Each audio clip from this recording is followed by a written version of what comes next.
What is up? Welcome to Etsy Jam. In this episode, we talk with Victoria from Ancienesthetique. Victoria is an expat living in central France who sells vintage treasures. She talks about the importance of sturdy shelving, photography, her blog, email list, and more. What is up? Welcome to Etsy Jam, the groovy show where we have serious conversations. I am Gordon from Marmalead. And I am Richie from Marmalead. And if you don't yet know about Marmalead, but you have an Etsy shop that you are serious about, you need to go check out Marmalead, because Marmalead is the best Etsy SEO and market research tool for serious sellers. And actually, better yet, if you don't know what Etsy SEO is, you definitely need to go check out Marmalead. Now, that is spelled MARMALEAD.com. Go ahead, check it out. It's also what allows Gordon and I to do this podcast, because we do Marmalead full time. And we have a very special guest with us today. We have Victoria here from Ancienesthetique on Etsy. So thank you for joining us, Victoria. That's okay. Hello. Bonjour. Bonjour. Victoria lives in central France, and she sells French vintage treasures on Etsy. So she sent over a little bit of a write-up to us here that kind of goes over her background. If you could just start with kind of how you got into selling on Etsy. Your shop was kind of there for a little bit early on, and then you didn't really invest in it, and then you kind of started it up again, and it looks like you're doing really well now. Yeah, well, actually, I had another shop ages ago when I lived in England, and an Etsy shop, I mean. It was called Pink Flapjack, and it was selling jewelry and coats and just stuff that I made, really. And I was about zero committed to it, I'd have to admit. And so I sold some things, but not really.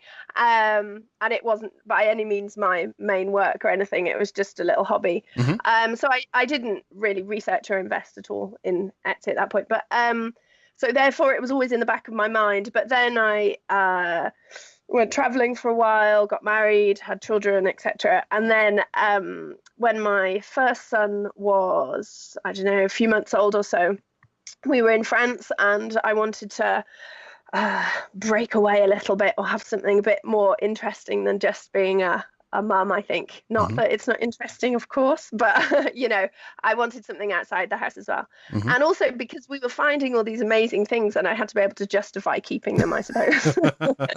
So I had to find a means of getting them into my house and keeping them. And my husband, Trevor, also had an Etsy shop back in the day, because he restores antiques. And I don't actually know what he was selling on there. Well, some kind of antiques, I guess. That was in Oxford, in England. I don't think he ever sold anything. So he came up with the idea. He came up with the name of Ancienesthetique.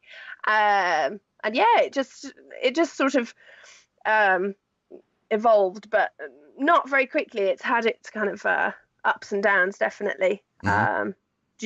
Due to my life being busy in other directions usually. But recently I've become more invested in it, hence my association with Marmalead and all the other helpful stuff out there. Yeah, I was going to say, so you moved to France, and you had a 3-month-old child, and you decided you have all this free time now. And so what are you going to do with it? I'll start an Etsy shop. That'll help, right? Yeah. Yeah. Actually, I kind of remember, I've got this vision in my mind of the baby being on the sofa next to me, and then me trying to, because I'm not technologically minded at all. I mean, you couldn't meet anyone less technologically minded, really, which is obviously a bit of a downside to when you're trying to have something online. And so I was trying to get to grips with Etsy and kind of figure out, you know, photography and all the different, you know, things you learn, and the evolution of that kind of learning curve, I suppose, of selling online. And so, yeah, this baby next to me, and kept waking up. And if he wasn't waking up, then I'd be thinking, oh, you know, I need to do this, I need to do that, do some washing, do some cooking, something like that. So, yeah, it was very fits and starts, really. And my very first sale was obviously so exciting, as anyone's first sale, I think. It was 2 lovely black espresso cups with yellow inside. Anyway, very cute. And I just put them in an envelope to send them. I had no idea of packaging or whatever, really, just so silly. And dropped them, and they broke. Oh, no. And I was like, oh no. I hadn't even got to the post office, so yeah. Oh man. So that was an inauspicious beginning, but yeah, then it grew, and I got better at packaging and less dropping of things. It's probably good that you dropped them and realized they broke versus them getting broken in the mail and then the customer and you being like, what happened? They were How fine. No, with because that. at least you got to get that. With no. Well, actually, the French. I don't know how much you know about France, but or how many French people will listen to this and then not like me forever. But the system is very bureaucratic in every way. Really, they like their French way of doing things, and in a French person's mind, the French way is the way of doing things. And so originally. When I first came to sending and selling and packaging, I'd have so many arguments with the people in the post office because they'd say, oh, no, it's not in this little, box. They sell boxes to send things, which are really expensive. So, also, it's like €50 to send a pen or something. Anyway, so I would have all these constant kind of arguments with the lady in there. And then eventually I realized that actually she did have a point. That you really do need to package your stuff and it has to be legible and blah blah blah. But she wasn't entirely right, but I wasn't entirely right either. So yeah. It sounds like it might have been more in like her delivery of the information to you that wasn't like very cooperative. Yeah, I like to think so.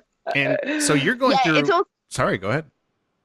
No, go on. I was also going to say that when we came to France, we didn't speak French, so that was obviously a slight difficulty when trying to communicate with French people because a lot of them do speak some English actually. They all say we don't speak English, but a lot do. For way better than English people speak French anyway. They have a basic school education in English and it's pretty good really, but it's more of a question of will or desire to speak English. A lot in this region it's very French, it's very countryside, so they wouldn't really want to help you out, particularly by speaking, trying to do something with just packaging, for example. Or kind of smile as you stumble over your French vocabulary. Who would smile? They would. Yes, that's what I meant. No, they wouldn't smile. They'd look really angry. Oh, no. There's two categories of French people that I have found. So there's either people who have traveled a bit or lived abroad or have some concept of, that kind of thing. And they'll say it in another way or they'll be a bit more patient. And then there's a second and so then you get there and you figure what each other's trying to say. And then there's a second category of people who just think you're stupid because you can't speak French. So those we swiftly move on and say, can I speak to someone else, please? Next. Yeah. And now we know. Later. So I was going to say you're going through a pretty big change right now in your life. It sounds like you're moving away from your full-time job and opening up some time to do Etsy full-time, maybe some other things. Yeah, so I teach English in a forestry college down the road, and it's they are mostly male. I have one female student, and they're aged between about 18 and 24, and they're lumberjacks, basically, forestry workers. And so their interest in learning English is less than zero, I think. So it's not their cup of tea, I would say. It's a challenge, and it's fine, and that's my basic qualification, teaching English. But my youngest son starts school full time from September, or every morning actually. So, and also my husband in his workshop space, that it's an old workshop, and they have a old kiln room, which is disused, and his the guy who owns the building is clearing all the old stuff out. So I said, "Oh, look, I could move all my Etsy stock to there." So it kind of separates home and work quite a lot. Yeah. So every day pretty much I'm taking a box or two up there. So, and my husband set me up a photography table with lights and perspex and stuff. So my photos hopefully will be a little bit more consistent, because that's obviously hugely important. So it's a slow process, of change, but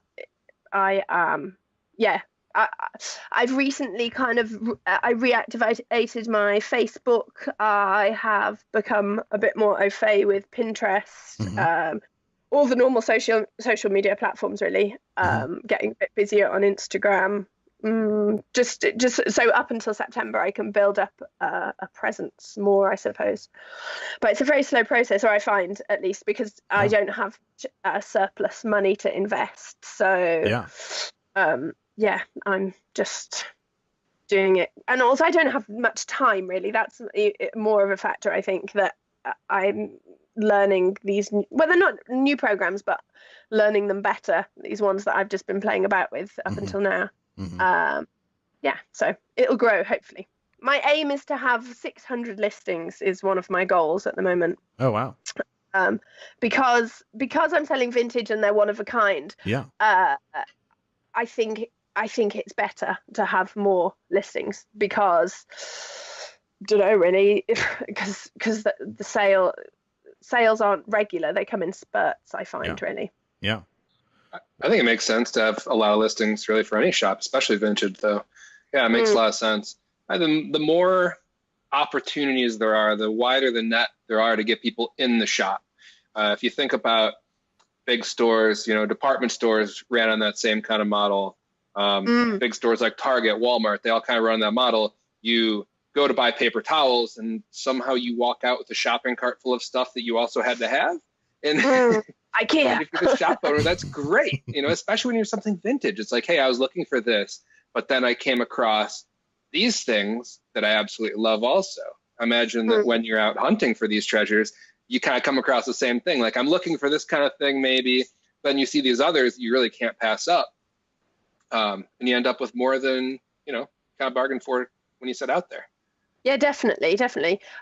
When I've been listening to some of your other Etsy Jam people, the vintage sellers in particular, I can't remember her name, but there was one particular one I was listening to quite avidly. And I don't usually go out with a particular, I'm going to get postcards today, or I'm going to get mugs today or something. I don't, unless someone has specifically messaged me and said, I'm having a vintage wedding, I'd like some vases or whatever the thing is, then obviously I go with a purpose in mind. But in general, it's just whatever I come across, because they have I don't know what actually, I struggle with this in my description, my listing, because I'm not sure what the exact American term would be, but in Britain it's a car boot sale, and in France it's a vide grenier.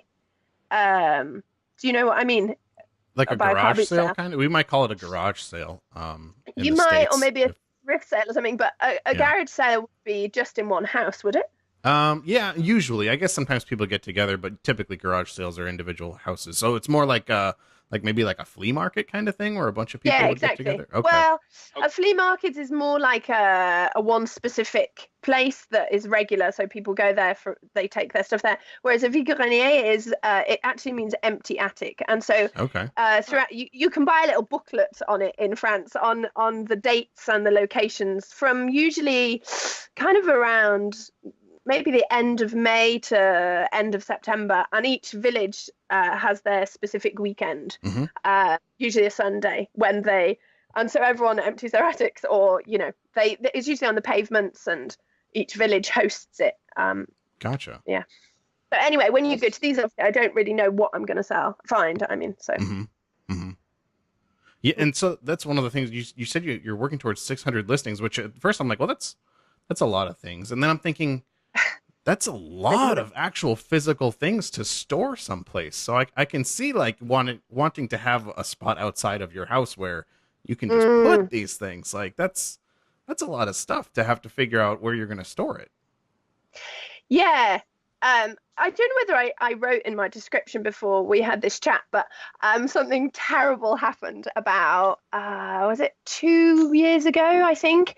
And so our house, which is over there, I'm in my brother's house at the moment, but our house, which is over there, has like a kind of entryway and then a utility room at the back, where Trevor had made a couple of shelves, sturdy shelves as I thought, and I stored all my boxes on them. Anyway, my kids and I were sitting there having lunch, and we heard this almighty crash. I was like, "Man, what was that?" And we live between two farms, and there was a barn next door, and I thought, "Oh, the farmer must have blown something up." Anyway, so I went out to have a look, and I was like, "That's weird, he's not there." And so I went, and then it dawned on me, "Oh man, what's happened?" And I couldn't even open the door of the utility. No. Stock had fallen down, and I lost about 70% of my my stuff. Just Oh, so Wow. incredible that I just, there was no super glue ready for that kind of tragedy. So man. yeah, it was shocking. I couldn't even cry. I just was like, this is astounding. Yeah. Anyway, Yeah. Wow. because So obviously the value is there, I suppose, but it's more the resourcing of stuff as Yeah. well, and clearing up. Anyway, Trevor cleared it up because he made the shelves, so that was okay. it was clearly a shelving issue. Yeah, clearly not an overstocking issue. There was a few little, what shall I say, chats about that afterwards as to whether it was the overstocking of the shelf brackets themselves, which were faulty. Oh, wow. So, That's so awesome. what did you do? Did you go through everything and identify the broken ones? Had some of the things that had broken already been listed and you had to update your shop, or? Well, we waited till the kids went to bed, and then Trevor just started sweeping out the bits of glass and china, and because I sold a lot of ceramics, a lot of espresso cups were my thing then, actually. Yeah. And yeah, I mean, a lot of it was salvageable. I don't know how, really. They were quite tightly packaged in boxes, so some stuff survived, and then some stuff just had chips in it, and yeah, I mean, as I say, 70% was destroyed beyond thing. I don't know what I did with my listings. I think some I just had to adjust them as to fresh news. This now has a large chip in the edge or something. But a lot of people will buy antiques or vintage imperfect. Yeah. Anyway, so if it wasn't too bad, and then the rest, well, whatever. I just had to throw it away. We had quite a few bins full. Yeah. Wow. So anyway, so storing it. So then after that, I was like, oh, screw Etsy. I'm not doing this anymore. It's just rubbish. It's so annoying. And my son had just come out of hospital. He'd been really ill. He'd had lead poisoning. So actually, that same afternoon, we got a call from the doctor with better blood test results. It was all quite recent. So, in the grand scheme of things, I wanted to simplify it actually anyway. And that was a very quick way of doing it by crashing the stock. And then after that, I thought, well, I'll just sell stuff like old newspapers and keys and journal, unbreakables, which I did for a while, but then I kind of got drawn back to the little cups and the stuff again. So yeah. So anyway, it's stored somewhere in a relatively safer area with a key now, so no one can go in. Oh wow. Yeah, I could see that being a bit of a concern.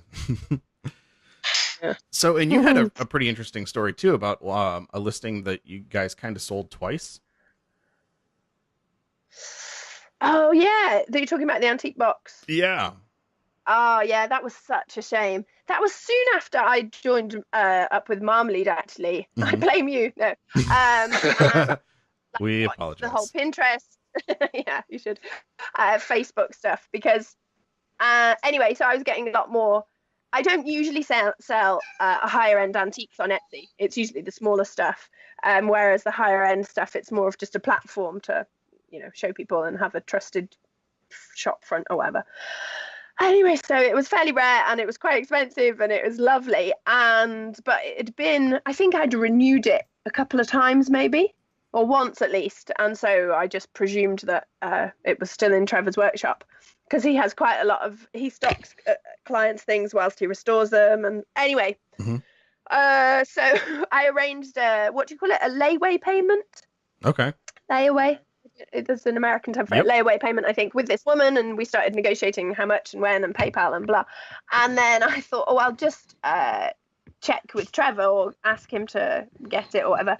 And his customer had sold it in his shop a few weeks before. So yeah, it was a beautiful Napoleon III, like an antique. Was it a travel box? I think, yeah, like a travel kit. Where you pull out the little drawers and it's got little lift-up compartments. It was beautiful. But there we go. It was gone. But there's more. There's more. I just need to get hold of them cheap enough and hide them, Trevor. Yes. So then you had to reach back to the customer and tell them it was already gone? Yeah. Do you know what was strange though? Once we'd sorted the layaway payments and I'd given her my PayPal stuff and she said, right, I'll do it tonight. Then I never heard from her. Oh, And I followed it up and I said, oh, actually, it's gone, but I can find you another one. And I sent her some photos of some similar ones I had in stock, and another one Trevor had in the workshop. And she never got back to me. So who knows? I don't know. Maybe, I don't know. Maybe she thought I was a bit dodgy or something afterwards. I don't know, really. maybe she So is found layaway one. something?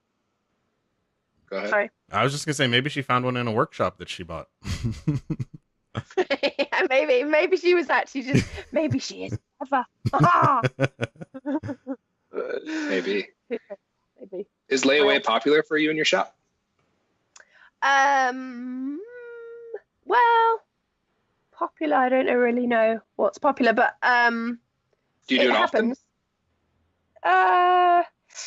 No, not really, because most of my items aren't that expensive, really. Often people contact me and say, "Can I pay for it in a month?" Or, I do a lot of reserved items because they're waiting to get paid at the end of the month or however it works. So then I just put it on reserve for them rather than layaway. Yeah, I have done that a couple of times, but like I say, I don't sell many of the antiques really. One guy drove. I don't. Well, you guys live 800 kilometers apart, so this might not be a big deal for you, but in Europe, it's quite a big deal. This one guy drove from Holland, the Netherlands, to pick up a mirror from us. That was quite exciting. But I don't know how far that is actually, but it was lots of driving. It was like hours, 10 hours, 12 hours or something. Wow. Yeah, So that's a long time. that was anyway. Yeah. So I think he probably paid a bit and then just gave me the rest when he came. I gave him a free breadboard as a treat. Oh, nice. Thanks. Hours and hours I have an old board. That's Made pretty him cool. a mixtape for his drive back. Yeah, a banana.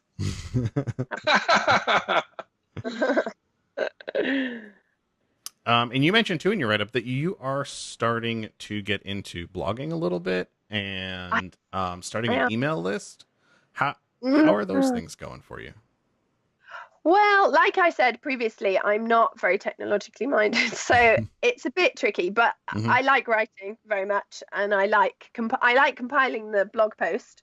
And Trevor did one also, so we're sort of combining forces on that because we're going to write about different things. Obviously, he can write about his work, which is a different market really to, he's doing high-end antiques and building restoration, and I'm selling selling little things, so and also I'm writing about France itself and what it's like living here as an expat. Cool. And stuff like that. So where can people find that? It's the same name as my shop, Ancienesthetique.com. And I need to get a follow button on it and to link to all my social networks, but my tech guy is currently on holiday in England, so I've just kind of been putting posts on it. It's got about 4 posts, and I just need to develop it really. Yeah. But it's fun. I like it. It's good. Yeah. It's nice. It's a nice kind of means of expression, and there's so much beauty in France. There's so much, I don't know about America, but in Britain, it's quite a throwaway society. We buy a lot of stuff cheap and then we just chuck it away. But in France, it's quite a different mentality in that way, in that they keep all their old stuff, and even if they like their buildings, even even if they're not really looking after it, they just kind of let it rot, but they still keep it. And there's quite a value on old things, and so there's lots of nice things to photograph. I'm about to do a blog post on old doors, cool. Because there's lots of nice old doors around. So well, that's fun. It sounds like you enjoy writing, and it sounds like you definitely have plenty of topics to include in the blog too. So that's pretty cool. Yeah, and there's quite a few interesting people around that I can interview, and there's other expats, and each one has a different story. So I think I'll keep adding to it that way. Yeah. Again, it's a question of time, but it'll grow hopefully. Yeah, definitely. That should be fun. And your email list, is that separate from your blog? Is that tied to your Etsy shop then, or?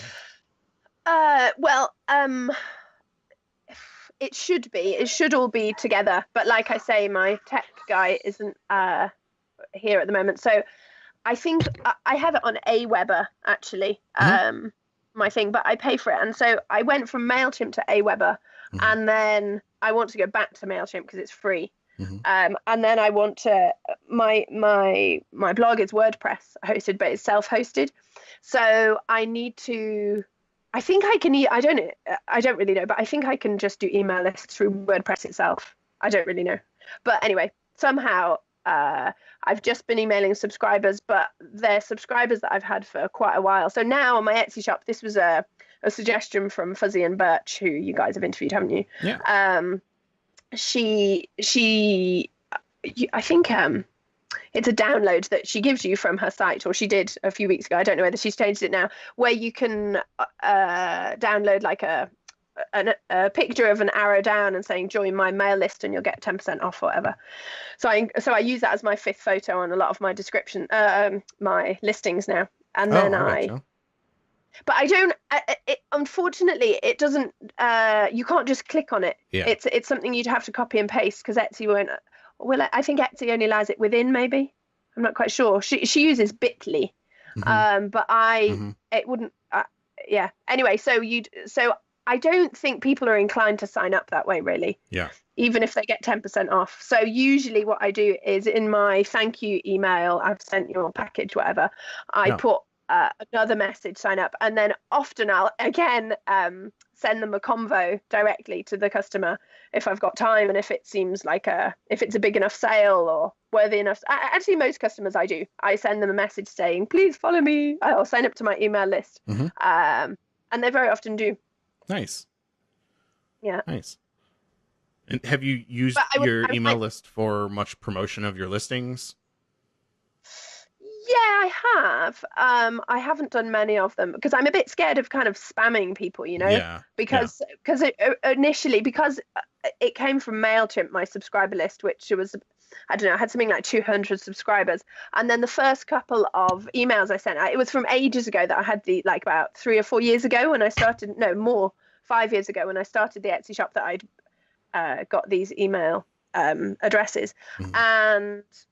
Yeah, immediately a few bounced and then a good load refused or whatever it's called, unsubscribed or whatever. And I think that kind of put me off a bit, really. So I just need to keep at it, which is fine. It'll grow slowly like all the other social media things. Yeah. But definitely. I have been using it to promote the blog posts. Yeah. Nice. Yeah. I think it's one of those things, like a lot of things, that slow but steady growth is better than a lot of rapid growth, because whenever there's a lot of rapid growth, it seems to kind of not last for very long, right? Yeah. It's kind of a bunch of tire kickers type thing, right? They're not, or, you know, you get those fake follows, stuff like that, you know, they don't typically go that well. Yeah, I had one on a comment on a blog post the other night, and I think it had maybe come from a blog group on Facebook or something, and he said something like I always read your posts and I love all the posts you do, keep blogging, keep posting or something. And it was, I can't exactly remember how he worded it, but however he worded it, it was clear that he hadn't read any of it. And at that point, I think it was my second post, so it was obvious, you know, it's like, oh, I've been reading you for ages or something like that, and it was a clear lie. Yeah. Yep. Bam. Yeah, that's always a bummer when you get those, because at first it's like exciting, like, oh, a comment, yay! And then you read it and you're like, oh, it's just a robot. Yeah, in robot. Yeah, but that's okay. It's actually my mother-in-law and my mum who comment the most, and then I just have to delete them because they write things like "Love Granny" at the end. We want customers, not family. That's awesome. They mean well. Yeah, I mean, if they buy stuff, I don't mind, but you know, they don't usually. They usually just take it. I had a sale of I've one stash I found recently, which I was really excited about. It was a load of old, like, kind of laboratory wear equipment. Okay. And included in it was a load of ancient test tubes, and so I'd seen on Pinterest various things, and so Trevor made some, like, their test tube rack vases. Yeah. Anyway, and I sold one the other day, and so I happened to actually be just writing a post about how Trevor had made the racks and where I'd found the stuff and that. So that was kind of cool because I could say to the customer, "Oh, you've just bought it, and if you want to read about how it was made and where it was made and that, then see this post." And so, yeah, that was good. That's cool. Just the other day, it's funny you mentioned that. Just the other day, I was looking at people who had taken test tubes and put them in a rack for spices for like cooking in the kitchen and stuff, which I was like, that's pretty cool. Like I could have fun cooking with pouring spices out of test tubes. I could see you doing that. One friend suggested that I put little bits of moldy cheese in it and like sell them as French delicacies or something. Oh, there you go. She's lived in Africa though, so she's obviously gone mental. Lost her plot. Yeah. So you talked a little bit about photos too, in your listings, and you mentioned like in some of your earlier on shops, you didn't really completely invest in the photos, and they weren't that strong. It looks like the photos you have in your shop now are decent, and it sounds like you're even moving toward like a more professional photo setup with a table and lighting and all that kind of stuff. Do you want to talk a little bit about how you got into that? Like, how did you go about educating yourself? It sounds like you're doing your own photos. So how did you get into it? Well, there's a kind of a multi-fold answer to that, in that, like probably with a lot of aspects of Etsy, when I first started out, the photos included, I just thought, it doesn't really matter. I believed very much, totally erroneously in the beginning, that if the item was good enough, then it would sell. Mm-hmm. And it didn't really matter about the description or the photos, or like I didn't, I kind of never used to bother putting measurements in my descriptions and things like that. Through laziness and time and just like ignorance really of what you need to do to actually sell online and the effort you need to go to. Anyway, so my photos were very much in that vein, and because I had a small baby waking up every 3 seconds as well, and we lived in a small apartment, in a tiny apartment at that time, so I'd like get all my stuff out and then quickly do it while those 3 seconds existed and take a few snapshots, and just had no idea, absolutely none whatsoever of what I was doing. But I think through trial and error and through looking at other people's photos really and seeing what I liked and what appealed to me, and also probably the biggest factor is my sister's a photographer in the latter years. She's become a photographer and she's trained herself wonderfully. She has an Etsy shop as well, and she sells elsewhere. And so usually I send my photos to her. I send her like about 50 of one item, and she scrolls through patiently, tirelessly, and says, okay, this isn't good, this is good, blah, blah, blah, blah, blah. Nice. So that's good. A little bit of feedback built in there then. Yeah, it's good. Yeah.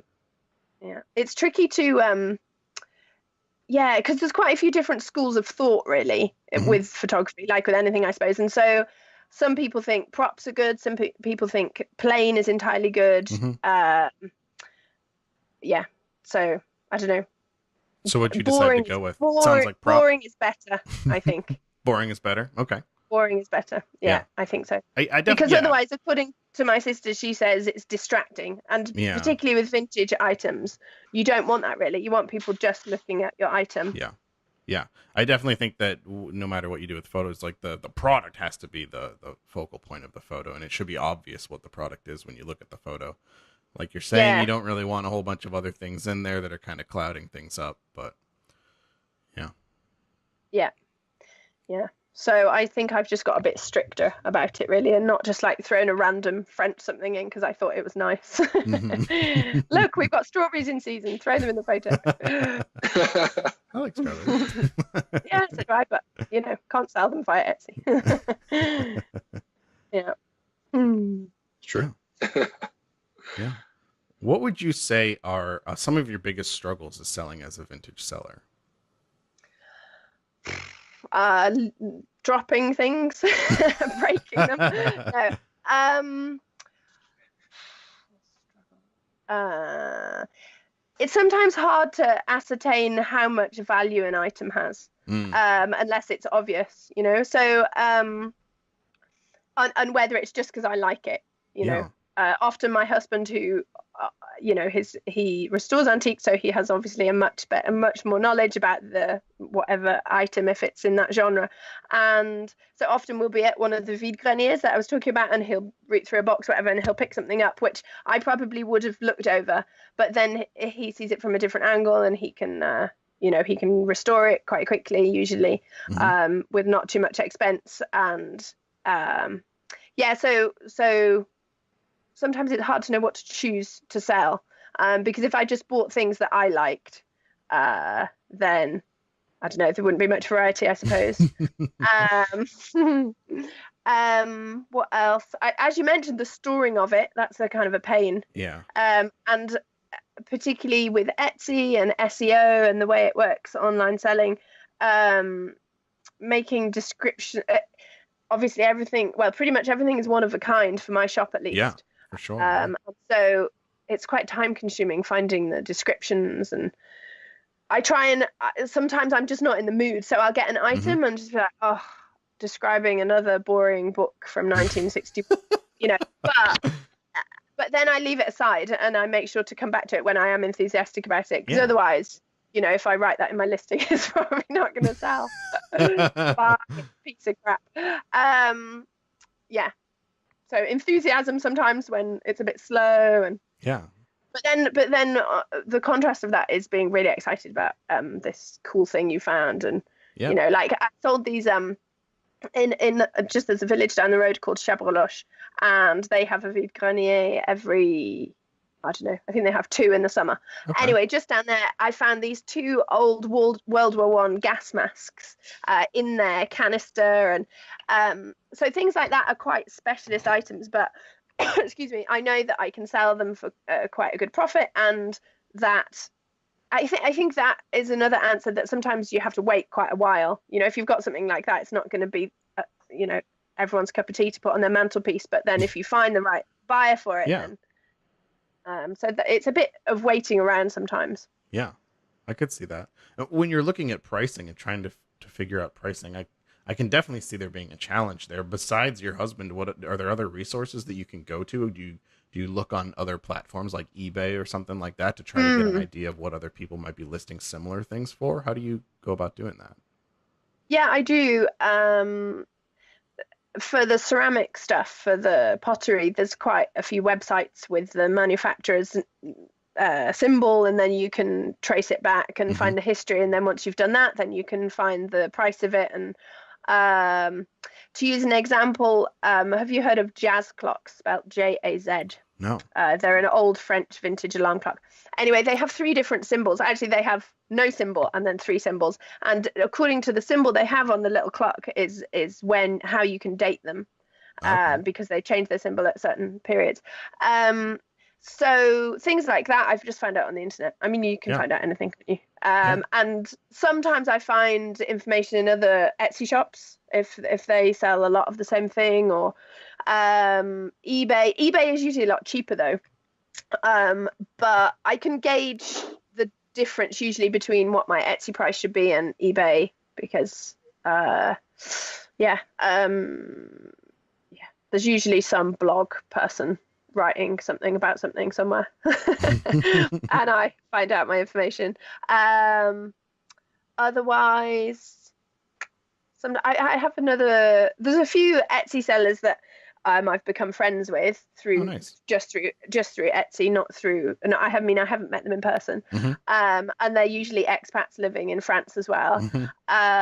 One actually became my doula for my second child. She's American. She's from, I'm going to say Cleveland. I don't know where she is, but I know you're there, so why not say that? I don't know where she's from. Anyway, I met her through, there's a team on Etsy called the Etsy Expats, I think it's called, Etsy Expat Team.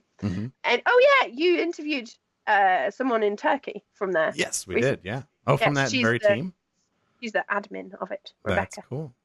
Or the chairman or something. Anyway, so I met my doula, Marianne, her name is, through this, and she lives in France. So, people like that and other people, you can say, oh, I found this item, and what is it, and how much would it be, and would you buy it? And Instagram, of course, there's always, it's endless, really, I suppose, the people you can, and people are pretty good, really. I don't think people are, I suppose some are quite competitive, but I think most people doing this quite, love vintage stuff and therefore are quite helpful to each other. Yeah. I recently joined, there was a Instagram challenge in April called I can't remember what it's called now. April Get to Know a Vintage Dealer, I think it was called, the hashtag. And it was UK-based vintage sellers. And I didn't really know much apart from what I like from growing up there of the vintage scene in the UK. And I got to know lots of them. And they've got a great rapport between each other because they see each other at the different markets they sell at. And I mean, it's relatively competitive, but, there's loads of stuff to sell, isn't there? So they're quite helpful with each other, which is nice. Yeah. I mean, for all the work that goes into it, finding these things, storing them, writing individual descriptions for everything, basically doing SEO, almost individual listing by listing, like you kind of have to really enjoy it. You know what I mean? Like I can't imagine somebody who's just doing it and doesn't like it. I think so. It's much easier to sell something if you love it, for sure. Yeah. Or even like it. Yeah. Yeah, I don't know though. You talked a lot about going to a lot of different websites and stuff. So your whole bit about not being very tech savvy, I don't think you're fooling me with that. I think you actually kind of know your way around things. Well, I can read. I'm quite. I don't think that's to do with being tech savvy. I think that's to do with reading. I type in the top bar and say something French. That's all I do. I'm getting better, definitely. Obviously, like anything, the more you do it, the better you get. So, yeah. It's just, it's kind of endless, though, isn't it? The amount of stuff. Because I've just started the blog. I've just started joining some blogging groups on Facebook. Oh, and they're just endless. There's so much. I don't even know where to begin, really, with that. But yeah, that's okay. That's really one of the things that I love most about the internet and communities in general is just you can learn almost anything that you want to learn how to do, stuff that you've never done before. You can connect with people who are already doing it and learn from them or read on your own. It's cool. Yeah. YouTube. Yeah. That's what absolutely. I say to my English students. I'm like, if you want to get any better than you do, which actually they don't because they don't really care. But if they did, then YouTube is your answer for sure. Yeah. Learn anything. Yeah, it's kind of mind-blowing. There's so many things around the house that I needed to do that I'm like, I have no idea how to patch drywall. And I'll watch a couple YouTube videos and here we go. You figure it out, right? Like, yeah. It's really cool. Yeah. Next thing you know, you're putting in a hot water tank or something. Yeah, exactly. Yeah, replacing all your knob and tube wiring or your copper pipe everywhere. I don't know. Internet expert. Yeah, exactly. Yeah, there should be something for that. An award. Yeah. Actually, that'd be kind of cool if there was some sort of service where you could, maybe there is, but you could video chat up a plumber or something like that and be like, look, turn your phone around. Look, this is happening. This is leaking. I don't know what's going on. And you'd be like, okay, here's what I need you to do. Yeah. Or maybe even have a little list of things to grab ahead of time. Like 90% of the calls we're going to get are going to need you to have this wrench. If you don't have this wrench or whatever it is, don't bother calling. Then don't call us. That's right. You're just going to screw it up. Yeah, but once you do have that, call us, show us, and we'll be like, okay, it looks like this. So I need you to put that there, turn it off, and then show me again. Okay, I see what's going on. You need one of these things. Go to the hardware store, tell them you need this, and you're done. And, nice and cheap. And it's not like someone has to come out and do a $200 service call to tell you you need this little O-ring that you could have picked up at the hardware store. And, otherwise had to wait a week for it because that's the next availability. Yeah. Be kind of cool. I think that exists. I think you just need to know who to call. You can do it with medicine. Why can't you do it with, other stuff? My brother, whose office I'm currently sitting in actually, is an accountant, and he does that for accountancy. He says, okay, send me whatever paperwork. Or actually, I don't think he even says that. Yeah. So anyway, they have a chat about it, a live chat, and he gives them and there we go. Tax avoidance is avoided. Probably. Yeah, I like that. We just need to spread that to different industries then. Exactly. Yeah. Electrical. But that's the same though, really. So if you go on your guys' site, then you've got Jenny from Fuzzy and Birch, and there's someone else as well, with the how-to videos. Yeah. That's I basically can't really learn unless there's a video with someone else's mouse going over the screen going, boop, click that, step by step. And even the most simple things, I go back and I watch the 2-minute video over and over and over, and I'm like, okay, stop it there. Okay, so I've got to go there, and then I go there. It's good. It's a good method. Yeah, You see nice really your screen. it's really interesting. I think one of the things with Marmalade that I definitely have learned is just the crazy different number of ways that people like to learn things. Like you say, you like to watch the videos of people doing something. Some people can't stand the videos. We get feedback from people that are like, I can't watch videos. I just don't learn from videos. Like I need to read through something, or I need to see screenshots, or I need to do it myself. And even the way that the videos are presented, I think some people respond better to videos that are very like matter of fact and to the point, and other people like videos that are kind of fun and they inject humor and stuff like that. So it's pretty wild across the board, you know, how different people like to just learn in different ways. Yeah, it's true. I find that with my English students, apart from that mostly they don't want to learn. But the ones that do fall into a couple categories. There's actually one guy in my class who isn't on Facebook, and it's so markedly different, his attention span and his general life upness. I think I know I'm very involved in the internet myself, and we're currently using the internet for everything, but I do think it's a curse as well of society. And the generation below us, perhaps, is just they can't not check all the time. Yeah, crazy. Yeah, it's tough. There's an information overwhelm, and you always feel like you're missing something. Yeah, that same idea that like you can just jump on, and you can be your own plumber, your own electrician, your own accountant, your own this or that, and like just.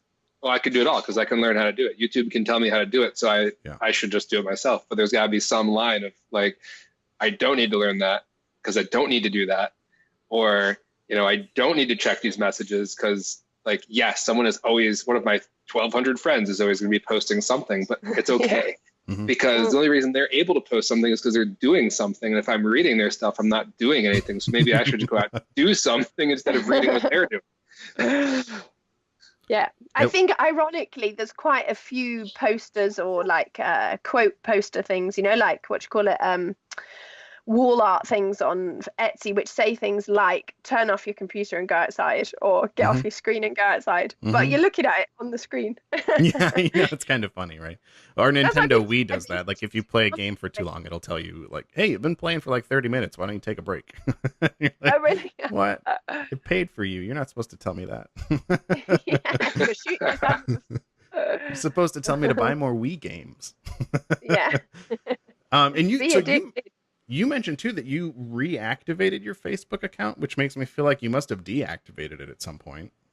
Oh, well, I only say reactivate in a kind of as in being present on it. I think it was. I think before it, I don't even know why I had it really. I did it in. I don't know when did Facebook come into existence. I probably did it in 1999 or sometime like that when everyone had Facebook, and I probably thought I should. And it was just a personal account, and then.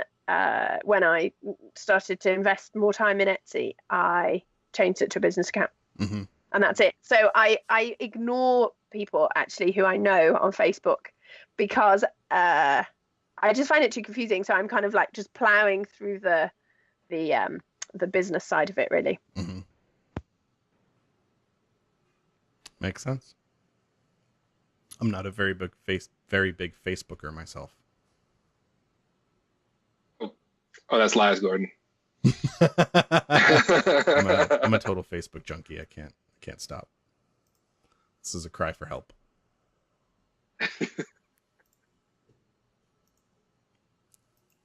I think we may have lost your audio, Victoria. I don't know. There's a.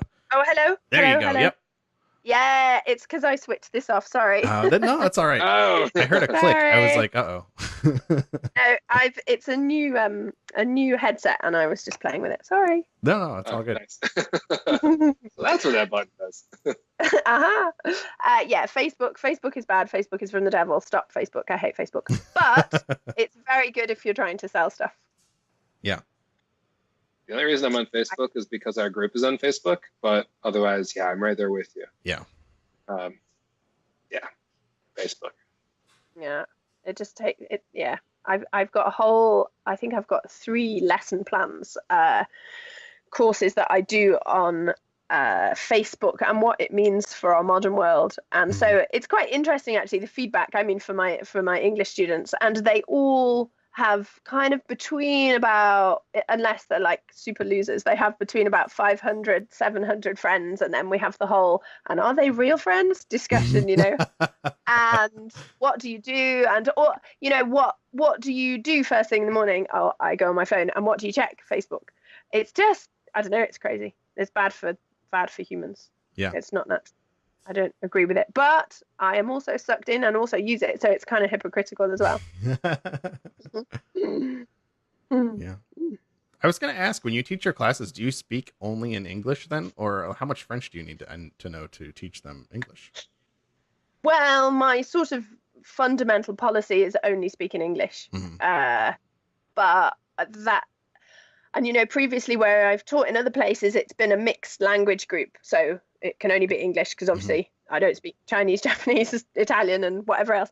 But it's just sometimes a lot quicker here because otherwise to just speak in French, just because of the kind of students they are and where they're coming from, and otherwise they just sit there looking in space or looking at their phone usually, and it would take so long. Yeah, no, there's no Wi-Fi during lessons. Oh. France is quite behind in general, probably not in Paris and bigger cities, but in general, France isn't very internet-y, really.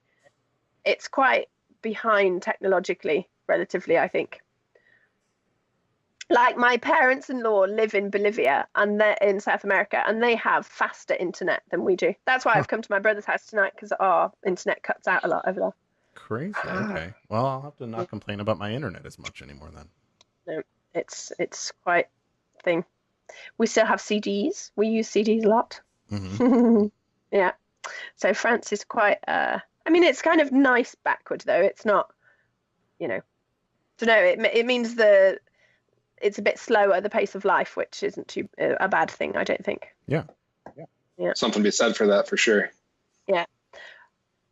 However, I'm sure the new generation and the students I'm talking about who are always on Facebook, that's probably changing.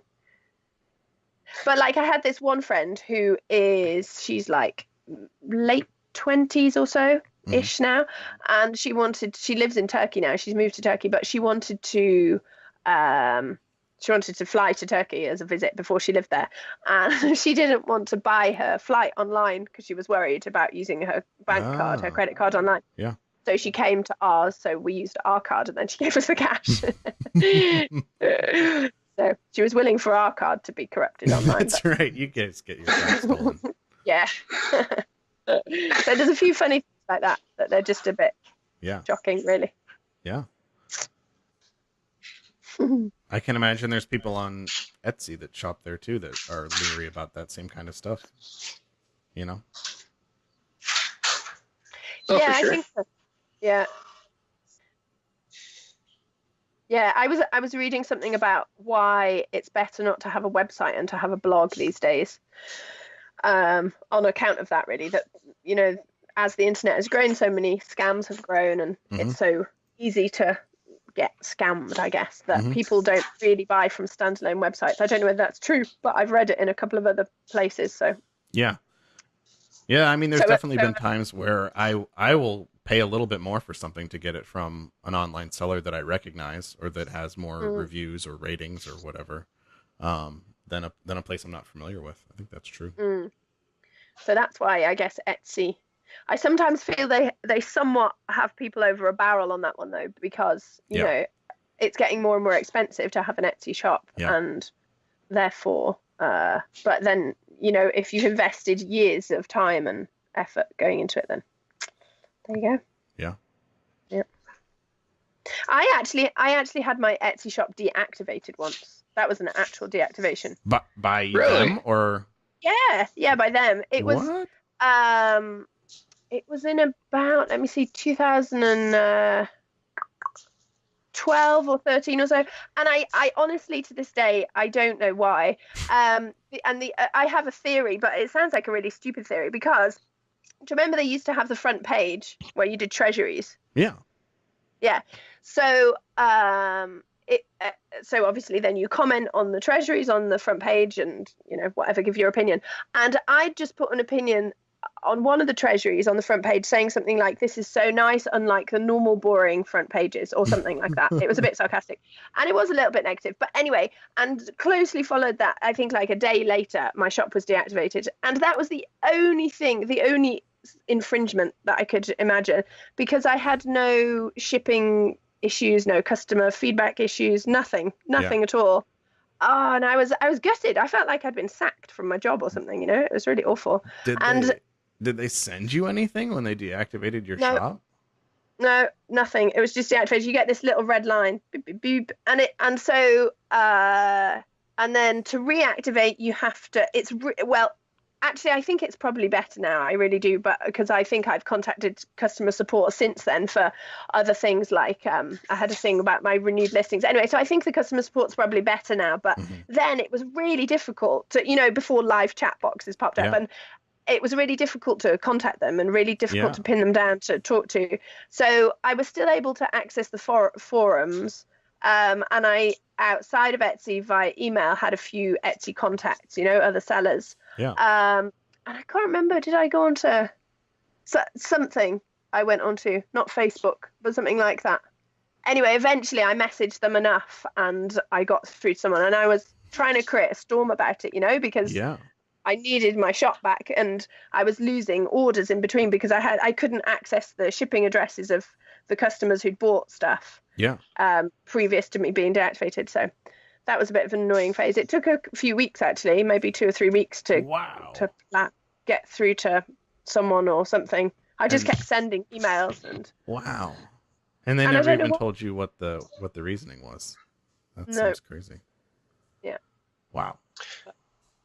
Did you guys happen to take a look at the Q&A today where the new CEO was in there? No, I got an email from him. Well, him personally, I doubt. But anyway, his team the other day saying, "Hello, I'm the new guy. Woohoo! Life's going to be great." One of the things they said in there is in 2016, they closed nearly 270,000 shops. Wow. Yeah, that's a lot. Wow, on account of it not being truly handmade or something? Yes, because, when you flag, shops that you don't think are, whatever, right, don't belong on Etsy, or they have different violations of whatever sort. But with all those, and apparently he says that they also have sophisticated machine learning technology that detects and addresses potential violations faster than ever. So combination of things being reported and a combination of their own systems looking at things and saying, this doesn't look right. But 270,000 shops. That's a lot. That is a lot. And that's a pretty big chunk, considering that when they went in 2016, they had like 1.6 million active shops. That's, what is that even? A seventh, an eighth, something. About 17%. Is that right? I don't know, but lots of people's lives. But yeah, I don't know. I mean, I do think they have to be quite strict about handmade is handmade and vintage is vintage, Otherwise it could just become an eBay or something. So I think it's fine to have rules about that kind of thing, but it protects sellers, absolutely. If it was just Wild West and people were jumping on and breaking the rules and this and that, I mean, it would push people like yourself right out. Yeah, I saw, what did I see? Oh, on Instagram, I think it was the other day, someone had put a post up saying, Etsy sells vintage too, because obviously I think I don't know about the majority, but a lot of people who think of Etsy think of handmade, don't they? They don't necessarily see it as a vintage, because the vintage is obviously not the main thing for Etsy. Hello? Yeah, you're right. They never really give real straightforward answers about vintage and Etsy and kind of how some of the differences are. They always say the vintage is a very important part of Etsy and its character, but a lot of questions come up about like, well, how are one-of-a-kind items working in search compared to handmade items where you can have several of them? They never really answer those with a straight answer. Maybe they don't know. Yeah, because I don't really think there's a lot. There's not there's not really anything that competes with Etsy really, because there's eBay obviously, but it's such a different thing. I mean, to sell on Etsy, it's really quite an artistic platform, isn't it? It has to look really good. eBay, I think people, I don't know. I think people buy anyway, really, because they're looking for something cheaper. And if people go to Etsy, I don't think they're necessarily looking for a cheap deal, really. Yeah. They're willing to pay what it costs, I think, which is good, so that's a positive thing. But yeah. With eBay, I definitely don't get the sense that when I'm purchasing something there, I'm like supporting somebody, I'm not like putting my money behind something that I believe in. I'm just, supporting. Most of them, the things on eBay just seem to be kind of, like maybe little shops that just want to have a web presence, so they put together like an eBay store or something like that. But they don't feel like people that are really passionate about what they're doing. Where I think Etsy definitely has more of that sense, to me at least, anyway. And I think you're right. There's really not a whole lot of other things out there like Etsy. I mean, Amazon's starting their handmade thing. But that's still invite only. So it's not even like if I want to be an online seller, I can just sign up for it and do it. And even then, I don't know that anything on Amazon Handmade is for vintage sellers. I don't like, you know what I mean? I don't know if you could sign up with them or not, or if it's strictly handmade stuff. Yeah, keep in mind this too. Oh, I was going to say, keep in mind that since Amazon Handmade is invite only, for the people that say that Etsy is really crowded and that Amazon Handmade right now on invite only might not be as crowded, once they open the doors, it's going to be just as crowded. And as far as eBay goes, I know that I don't want to say it's a lot of sellers, but it's a common thing that you'll pick things up on eBay and then go sell them on Etsy. And obviously this works better off with like vintage stuff. But on eBay, you'll get people that don't take great pictures and don't do great descriptions and stuff like that and don't know what they have. And since it's a bidding system, you can win these things for a lot less than they're worth a lot of times. And if you happen to know that, then you have a little arbitrage. You pick something up on eBay and you go over to Etsy, you take good photos, you tell people what it really is, and all of a sudden you're making money. Yeah.